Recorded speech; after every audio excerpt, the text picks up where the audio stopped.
Қайырлы күн әріптестер. Бүгін сіздерге бағалау критериясын CSS-ке қалай тіркейміз, соны көрсететін боламын. Так, ең бірінші маркинг шемге кіреміз де өзімізге қажетті шаблонымызды жүктеп аламыз. Ол үшін маркинг шемге кіреміз, оның үшін маркинг шем таңдаймыз.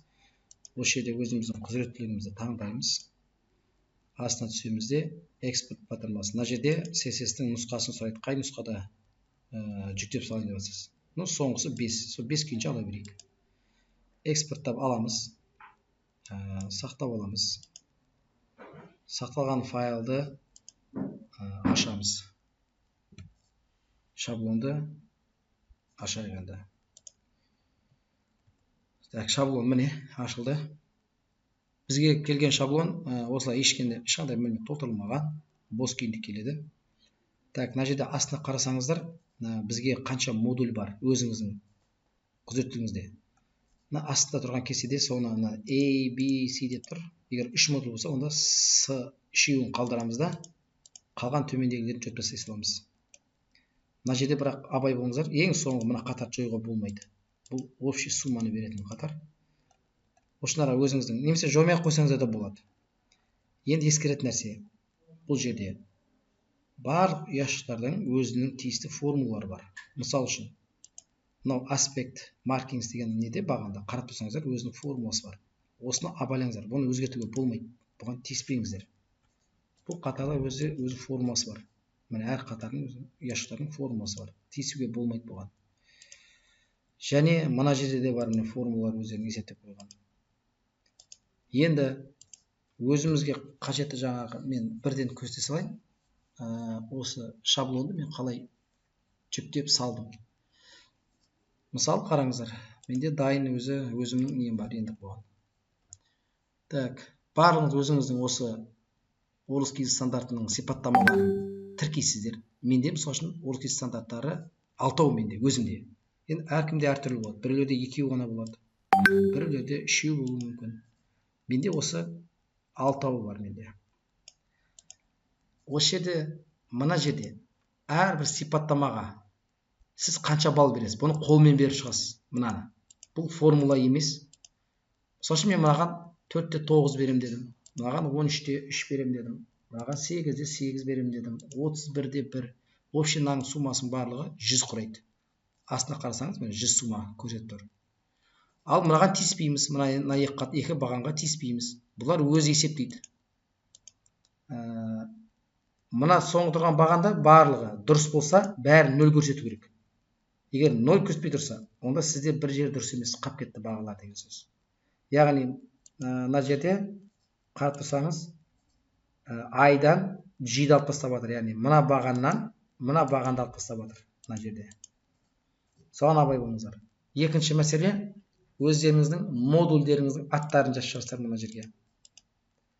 Және ең соңғы неге шаблонда формула болмайды.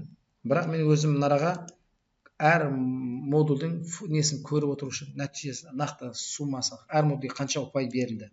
Оны көріп отыру үшін мен мына жердегі мына ұяшықтардың адрестерін жазып қойсағам, суммалар. Міне. Барлықтарыңыз осылай көрініп тұрады. Міне әр модульдің өзінің ұяшықтары, суммасын естеп тұрады. Соны мына жерге мен жазып қойсалдым мәшейін. Тең, мысал үшін, N27, тең N166, тең N255, тең 282 деген сияқты. Yani әр модульдің общий суммаларын естеп тұрады. Бұның да суммасының бәрі 100 болу керек. Міне астына қарасаң 100 шығып тұр. Енді келесі нәрсе.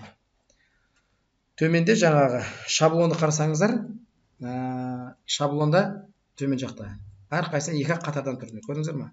Осы жерде қатарларды қосып алуымыз керек алдын ала. Сіз аяқта критерияңызды көшірмей әкелмей тұрғанда қатар қосуымыз керек. Ол үшін ең соң қатарына бос алаңа барамыз да, тышқанды батырмасын бір рет басып, полный белгілейміз сол қатарды. Тышқанның оң жақ батырмасын басып, вставить деп қоямыз. Менде қазір 3 қатар болды міне.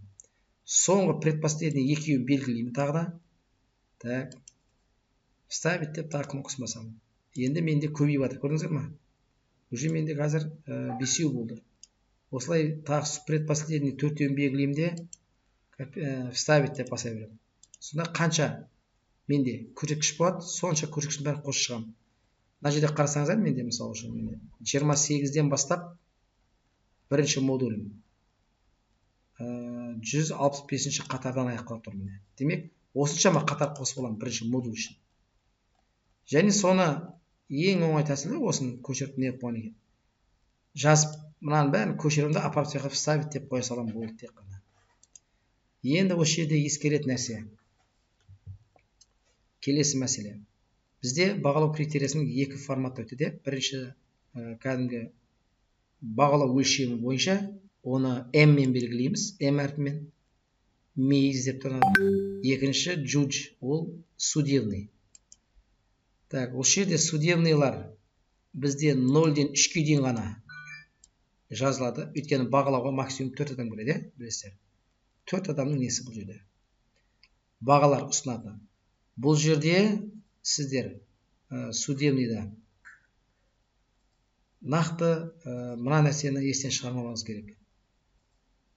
Мысал үшін, бір сарапшы 2 қойса, демек, қалған үшеуінің біреуі, немесе үшеуі де 0 қоя алмайды. 2 қойған болса, сол 2-ның төңірегінде 1 немесе 3 қоюға болады деген сөз. Немесе біреуі 0 қойды, демек, қалған сарапшыларда 1 немесе 0 қою керек болды. 2 қойылмайды. Яғни ара қашықтығы 1 саннан артық болмау керек.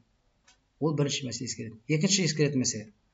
Мынау максимум марк бағалау несі 2 балдан аспау керек.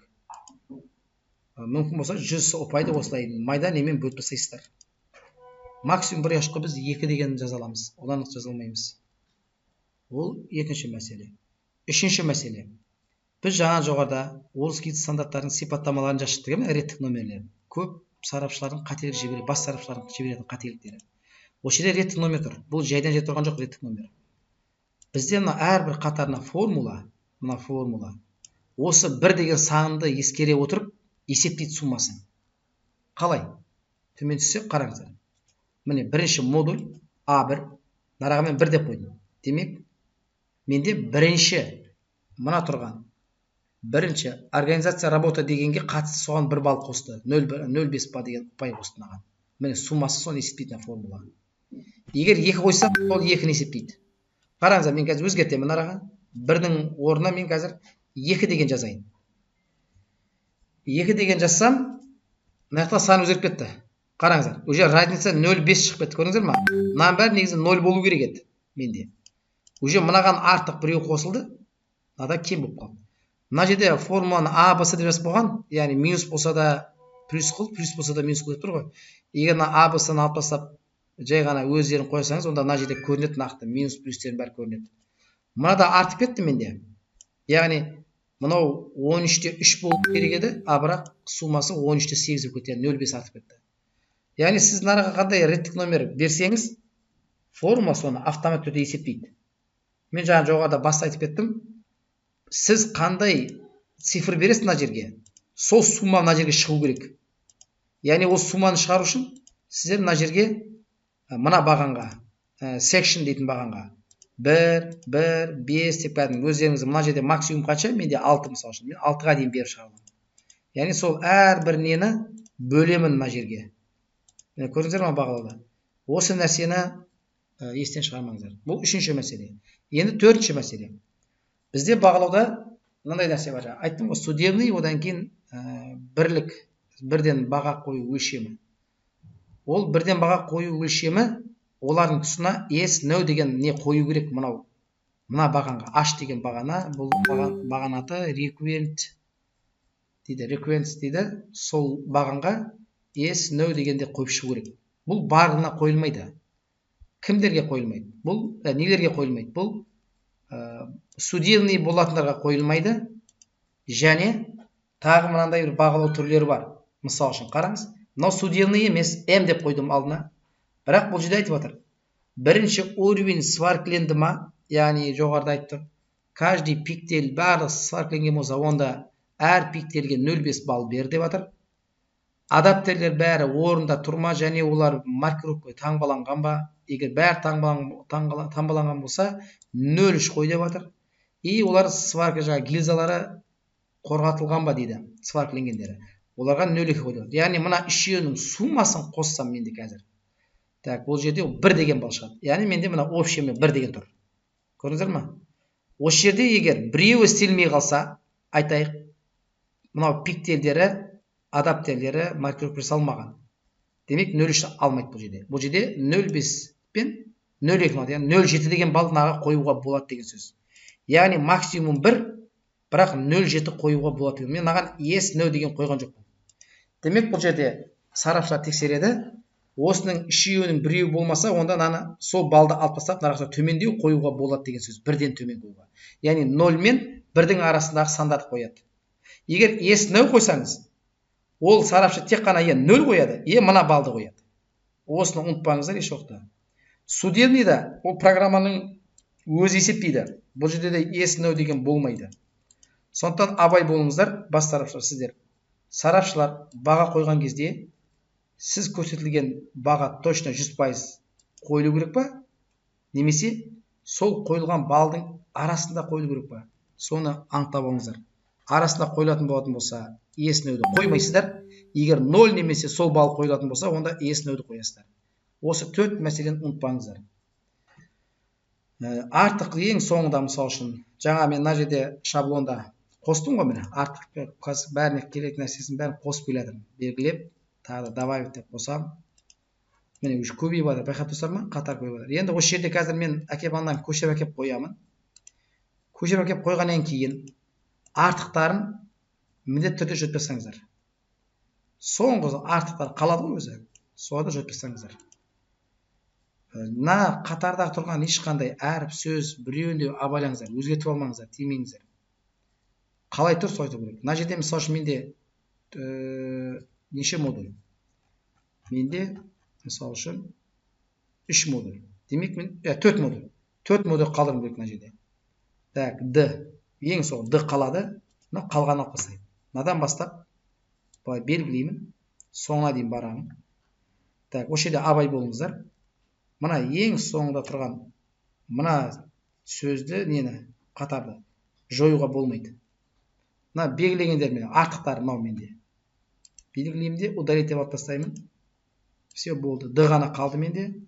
Ең соңғы қоршауды жасап қой салайын. Белгілеп қоршау жасап қой салайын былай. Міне қоршау жасап қойдым. Міне осы тұрады менде, болды. Осы жерге енді қоса бересіздер. Мысалы үшін мен қараңыздар, мен қазір А модуліне осыншама қатар қостым. Енді соны келесі модульге қосу керек болса бәрін белгілеймін. Так, көшіріп аламын. Келесі модульге де соны вставить деп қоя саламын. Міне. Көрдіңіздер ме? Тағы да келесі модульге онта вставить деп қоя саламын. Жаңа белгілеп копировать деп алу керек.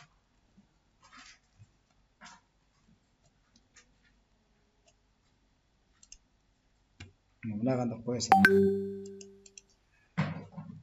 Вставить. Және мұнда да қоя саламын. Бірақ қатар қосылды. Жоғарыдан тағы көшіріп алу керек. Копировать.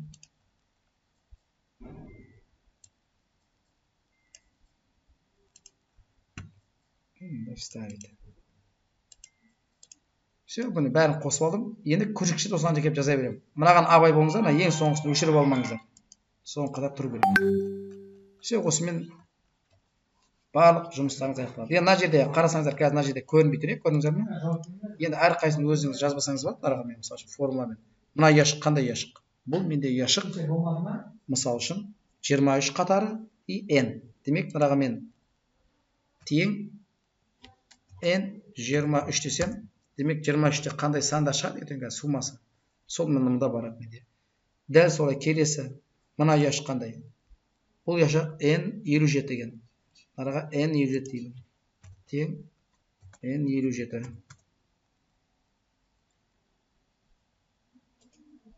n 57. Мен m деп қойдым араға.